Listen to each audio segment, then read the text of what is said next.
Good, happy Thursday morning. I'm Riley King, and welcome to the Riley King Newscast. Let's get started.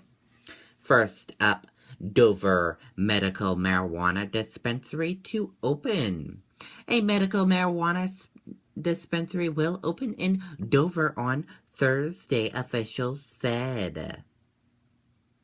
Trump stands alone in race for GOP nomination. The one-crowned Republican race for presidential nomination is now down to one.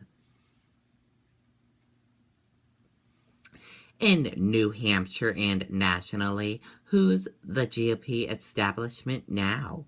Now what? Donald Trump is the prospective Republican presidential nomination, having vanquished 16 competitors. Complaint allegation assault by Portsmouth building inspector.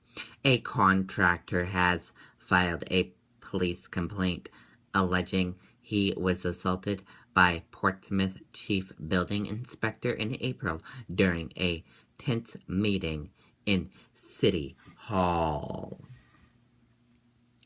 Drug Recovery Center approved in Concord. Supporters said they were thrilled after officials approved a permit for a drug recovery center in Concord. Victim of chimp attack hospitalized with face transplant complications.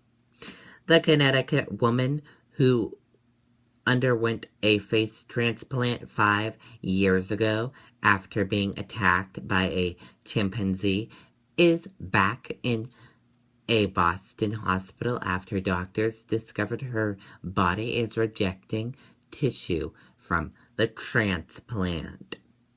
The hummingbirds are back. The hummingbirds are back in the Granite State while a winter visit from the Arctic continues to linger on the seacoast.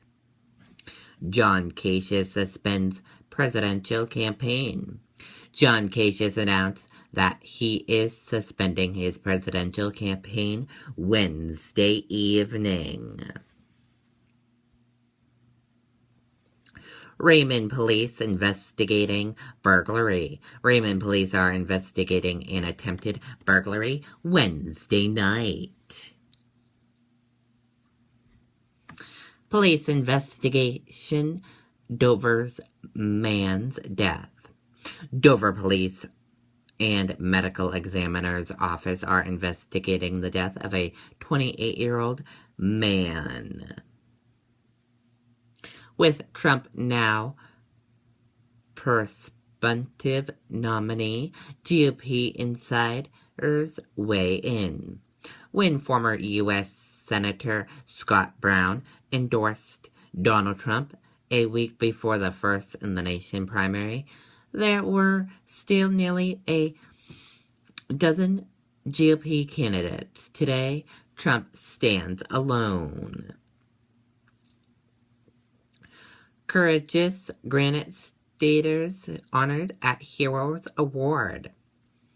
Some of the most selfless people in the state of New Hampshire got some well-deserved recognition on Wednesday when they were given Heroes Award at the annual ceremony held at the State House. State police caution of driving paving scam.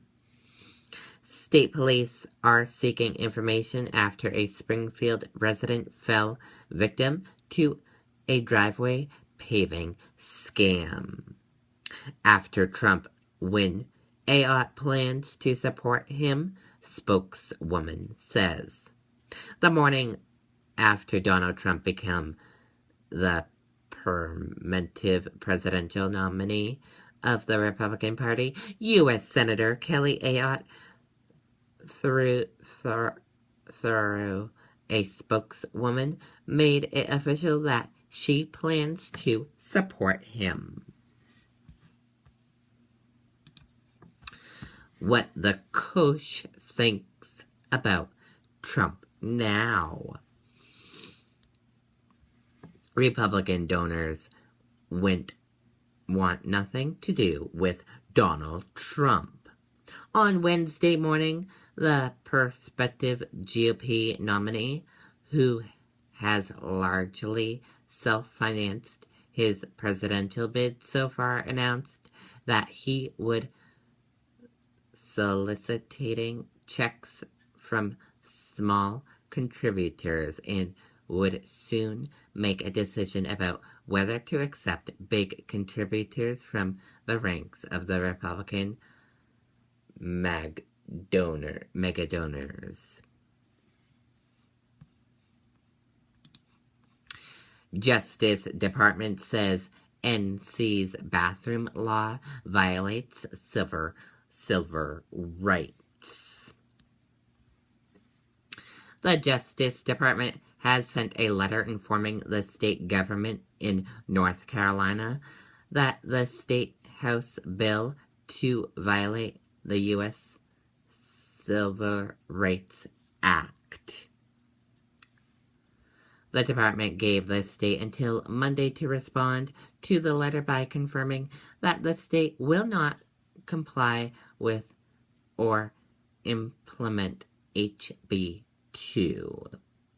And that does it for the Riley King Newscast right here on the Riley King Network. I hope you all have a great rest of your Thursday. We'll see you back here later on. Goodbye.